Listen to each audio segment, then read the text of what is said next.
Итак, дорогие друзья, всем доброго утра. Сейчас у нас раннее утро, где-то 20 минут шестого. И я, как обычно, работаю. И все ненавидящие меня пускай знают, что секрет успеха человека – это его трудолюбие. Ну, плюс талант, плюс знания, плюс стремление, плюс самодисциплина и так далее, и так далее. Но огромное количество талантов осталось под землей или рано закончила свои дни. Без трудолюбия никакой талант не продвинется вперед. Только трудолюбие, только фанатичная любовь к своей работе. И вот это вот все вместе дает результат. Тебя узнает мир, ты вырываешься вперед.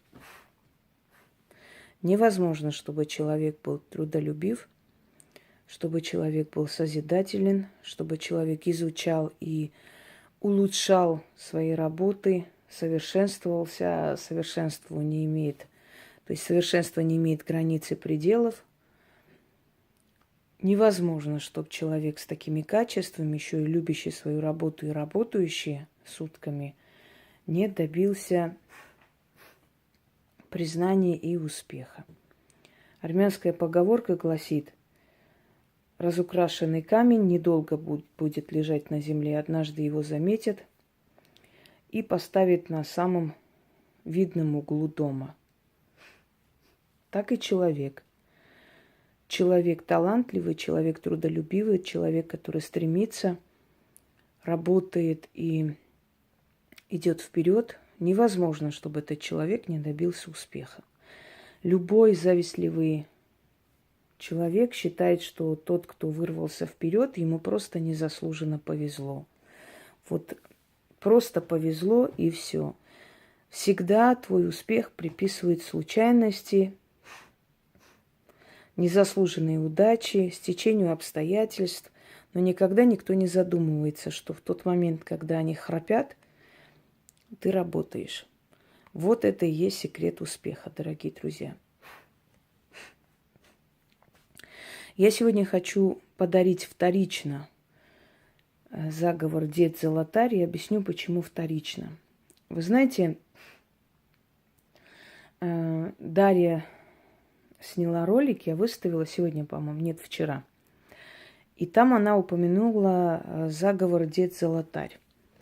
Дед Золотарь есть несколько заговоров. Один для практиков, второй для всех. Но поскольку мои каналы сливали одно время,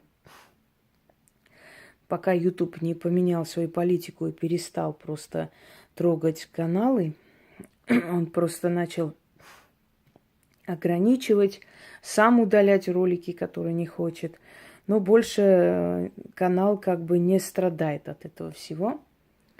Но до этого у меня огромное количество работ удалялось и исчезало. Именно по этой причине люди потом начали создавать дочерние каналы и туда перезагружать все мои работы сразу же, как только они выходят. По этой причине, чтобы потом эти работы не исчезли, потому что у людей сразу паника, страх. По сути, извиняюсь, по сути, канал «Ведьмина изба» – это такой, знаете, спасительный оазис для многих-многих людей. Во время кризиса, во время войн, во время конфликтов они все спешат сюда, чтобы понять, что мы будем делать, как мы будем помогать мирозданию, человечеству, миру, людям. Они здесь получают знания, они здесь получают ритуалы, они здесь получают спасение. И, естественно, для них очень страшно, когда канал исчезает. Хотя я всегда говорю, что канал – это всего лишь источник. И создать источник второй не составляет никакого труда. Тем более, что наученные горьким опытом у нас есть запасные каналы. Но как бы там ни было, но поскольку эти каналы исчезали все время, конечно, происходила путаница. Хочу вам объяснить, что ошибки не делает тот человек, который ни хрена в жизни не делает. Когда ты открываешь канал, ты набираешься опыта общения с публикой.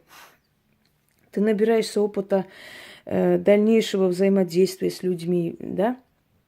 И что происходит? Хочу сказать, что когда мадам Полынь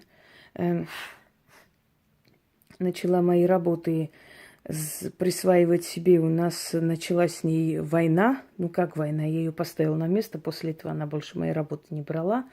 И очень хорошо поняла, кто есть кто. Но в тот момент ее вот эти ручные собаки, они слили мои старые каналы. А я вам скажу по секрету, вот не зря сказано, все, что делают против ведьм, это на руку ведьме. Это всегда возвращается, как, знаете, обращаются ей в пользу. Дело в том, что у меня 2 старых было канала, в котором были мои старые ролики до операции, и я там выглядела весьма старой женщиной, но вы сами понимаете, что онкология жрет человека. И я снимала как бы себя и рассказывала и так далее. И вот эти каналы, я потеряла от них пароль, точнее не могла зайти. Может быть, сейчас бы мне помогли, но тогда я не могла понять, как это сделать. Я не могла зайти, чтобы удалить эти ролики. И вот когда у нас началось вот это вот дело, ее эти цепные псы, они удалили эти старые каналы, которые я так мечтала удалить. То есть исчезли те ролики, которые я не хотела бы, чтобы сейчас их было видно. Потому что там неопытность, не знание, как держать эту камеру чертову. Она прям шаталась туда-сюда. Мне эти ролики были ужасно неприятны. Я не любила эти ролики, не хотела видеть. Потом эти темы я пересняла в более красивом качестве и так далее. То есть они, удаляя эти каналы, сделали мне очень хорошую услугу. Спасибо им. Хотя им казалось, что они делают страшное дело против меня. И после, поскольку мой канал, наверное, раз 20 был слит, естественно, после уже сливая эти работы, начали исчезать мои работы. И когда уже перезаливались на разные каналы, где-то указывалось, что это авторская работа, где-то нет. Кроме всего прочего, когда я только начала снимать, я брала некоторые работы, очень старинные работы. И как бы не имея опыта, не стала делить, знаете, вот старинные, нет. Просто показывала людям, объясняла, что вот такие вот ритуалы. Это потом, я говорю, не ошибается тот, кто ни хера не делает. Потом я поняла, что лучше разделить, когда я уже начала снимать только свои работы, но иногда давала работы из старых мастеров, я стала делить уже и объяснять, чтобы люди сразу поняли, где, что и чего. И так получилось, что вот ритуал Дед-Золотарь, старинный, очень старый заговор для практиков. Я именно для практиков и обозначила, поскольку это старинный заговор, я посчитала, что простым людям пока это трогать не стоит. Я обозначила как авторский ритуал старинный. Авторский, потому что мне переданы, потому что я это узнала от человека, понимаете? Потом, позже, после меня появились в интернете этот ритуал под разным видом. Вы знаете, сколько и у меня крали, присваивали и так далее. Но это не важно. Важно, что Дед-Золотарь остался, но он для практиков. И там я указываю, я просто говорю, что я показываю старинные работы, сейчас буду показывать и так далее. Это из первых роликов еще, где я еще не четко разделяла. Это потом пришло понимание, что вот лучше разделить сразу, чтобы люди поняли, что, чему и так далее. Но я еще раз говорю, неопытность, только ведение канала, только начало ведения канала, естественно, потом сливали это все произошла путаница. А потом я дала Дед-Золотарь для всех. Это уже свой авторский на основе знания о Дед-Золотаре. Я вам говорю, что... Впрочем, откройте заговор составлении заговора, тайны заговора. И там сказано, что есть сущности, к которым обращались люди издревле. Эти сущности, они уже, знаете, как бы собранные этой энергией, они уже пропитаны энергией тысячелетия, поэтому как только люди обращаются к этой сущности, она слышит и помогает. И вот на этой основе, на основе таких знаний можно взять как бы за основу эту сущность и создать свое, если ты умеешь создавать, если ты можешь создать. Вот я за основу взяла, создала свой ритуал, который сработал. Но когда начали удалять, вот этот ритуал, он удалился. И, видимо, не успели никто сохранить, его на каналах нет. Я так поняла, он потом появлялся на различных сайтах. Написано было, правда, что это авторский ритуал Инга Хосрова. Так вот, я так поняла, что Дарья вот этот ритуал делала. Или по ошибке сделала авторский, то есть для практиков, или этот. Но это не столь важно. Но поскольку мы начали говорить, я не говорю, знаешь, вот я даже не знаю как, вроде происходит путаница такая. Старинный ритуал, который я дарила людям, он для практиков, то есть людям это практикам. Но кто-то, перезалив на свой канал, не написал, что это для практиков. Может, кто-то взял, сделал. Это не страшно. Ритуалы подобного типа, это не страшно. Но лучше в любом случае ритуалы, любые, денежные или какие, для практиков не трогать. Но если человек сделал один раз и узнал, что это не стоит, больше он не должен продолжать. И я говорю, как мне быть? Я уже давала этот ритуал. И мы посоветовались, и она сказала, что если у вас уже канал удален, если этот ритуал удален, его нигде нет, давайте еще раз тогда дайте людям, пускай они делают. И я думаю, наверное, правильно, да. Я даю свой авторский ритуал, основанный на вот этом древнем персонаже Дед Золотарь. Кстати, потом кое у кого появилась картина Дед Золотарь, которую она стала продавать как приносящий деньги. Тут же смекнули, да, тут цыгане же рядом ходят, тут же узнают, что надо, что почем, как хорошо можно продать чего и бегом делать. Дорогие друзья, вот этот ритуал, он где-то по силе схож с ритуалами, например, Дед Сидор, ведьма Анея, приумножить богатство и так далее. То есть это ритуал направлен на то, чтобы в твоем доме все, что у тебя есть, приумножилось. Дед Золотарь. Есть два варианта, которые вы можете провести. Если вы хотите очень сильные результаты, берете, значит, или красную алтарную ткань, или мех, то есть шубу. Стелите на алтарь. Нужно сверху разложить серебряные украшения, золотые украшения, деньги разных мастей. То есть здесь фантазия может быть любая. Свечи здесь не обязательно. Здесь лучше, чтобы была денежная сила. Я вам говорю и повторяюсь, невозможно пластиковыми бутылками, невозможно на полу, невозможно на каком-то ссаном ковре и прочее, делать ритуалы денежные. Человек, который сам не достиг достатка в этой жизни, не знает, как к этому идти, каким образом этого добиться. То есть у него нет достатка. Он не может никого учить, как надо идти к достатку. Человек своим примером должен показывать, что он знает секрет денег, и он знает, как это вообще достигается. Советом ли,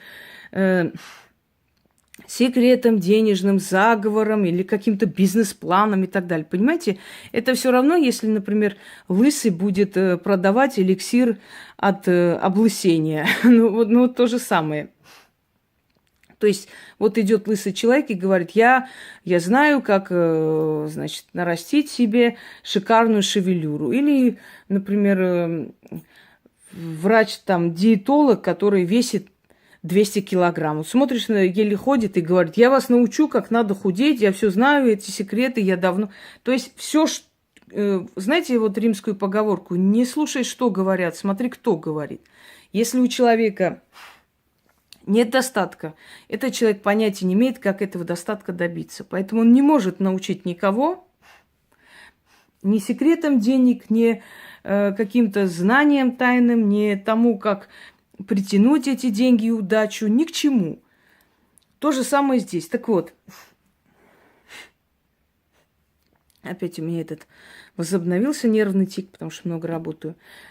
Денежные ритуалы, заговоры и денежную силу притягивают атрибутами богатства. Это золото, серебро, деньги, шуба и так далее. Некоторые мне говорят, а если у меня нету? Ну вот нету, значит, проводите другие ритуалы.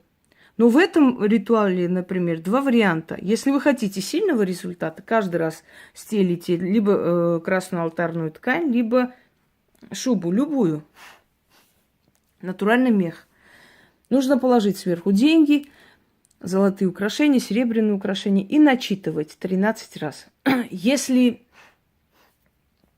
у вас и так деньги приходят, если вы и так делали денежные ритуалы, и у вас уже, скажем так, грубо говоря, натренированное, да, вот это вот энергетическое поле, оно уже притягивает деньги, то вам достаточно просто начитать на свои деньги, на кошелек, на украшения. Вот открыть просто сундук с украшениями, начитать на украшения, потом ходить по дому, открыть шкаф, на шубы свои начитать, на имущество, просто стоять, смотреть вокруг все, что у вас есть дома, начитать, на машину начитать, которая на улице, на дом начитать. То есть все, что у вас есть, оно приумножится в несколько раз. Это заговоры на приумножение. И здесь слова, постоянно повторяющиеся атрибуты богатства. Деньги, золото, серебро, меха, шелка и так далее, и так далее. Это нужно, потому что эти слова, знаете, как, ну, грубо говоря, как замануха для этих тухов денег, потому что они привыкли тысячелетиями их слушать, и тысячелетиями воспринимать эти слова. Поэтому вы, когда говорите, желательно, чтобы в ритуалах денежных меньше было отрицательных там слов и больше было положительных. Например, нежелательно там в ритуалах для денег говорить «не быть мне там бедной». Желательно сказать «быть мне богатой». Понимаете, о чем речь?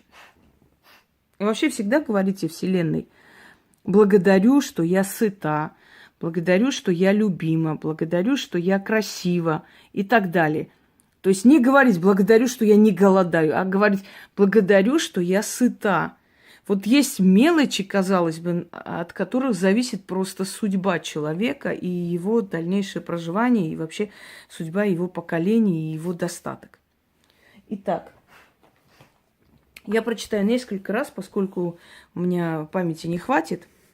Я надеюсь, что объяснила, и вы поняли, о чем речь. Я вот второй раз вам дарю этот заговор, потому как он пропал на просторах интернета. Может, где-то и выплывет, но навряд ли. Потому что когда его как бы загрузила, и через несколько дней моего канала не стало, и вот после этого люди так и запутались, не поняли, где и чего. Начнем. В золотой стране золотые горы, золотая река, да алмазные берега, песок золотой, скала золотая, на золотой скале дворец золотой. В золотом дворце на троне золотом сидит дед-золотарь. В золотом ларце золото считает, алмазные камни перебирает, золотой лопатой золото гребет, в сундук насыпает, говорит и приговаривает, на богатство меня заговаривает. Приди, дед-золотарь, поселись в моем доме. Золото грибы, грибы, да в мои закрома насыпай. Дари мне столько денег и добра, чтобы дом мой был полон, сверху донизу, словно царская казна. Тяни мне в дом соболя и меха, алмазы, жемчуга, дары отовсюду, деньги, украшения, шелк и золото, дорогая утварь, диковинные подарки. Одна ценность тысячей станет, богатство ко мне навеки пристанет. Живи, дед-золотарь, греби золото лопатой, сундуки мне насыпай, меня богатством награждай, живи у меня, поживай. Заклято, заклято, заклято. Устала просто, уже язык заплетается. Просто устала. Весь день работать это нелегко. Бывает иногда, что мои ошибки замечают. Вы знаете, Таких людей можно только пожалеть, потому что люди, которые до такой степени придираются к мелочам, представляете, какие они мелочные, несчастные люди. Вместо основного смысла, сделанного и подаренного, они цепляются к каким-то мелочам. Пусть они работают, как я, сутками, я посмотрю, как они будут разговаривать. Прочитаю для верности еще раз. В золотой стране золотые горы, золотая река, да алмазные берега. Песок золотой, скала золотая. На золотой скале дворец золотой. В золотом дворце на троне золотом сидит дед-золотарь. В золотом ларце золото считает, алмазные камни перебирает, золотой лопатой золото гребет.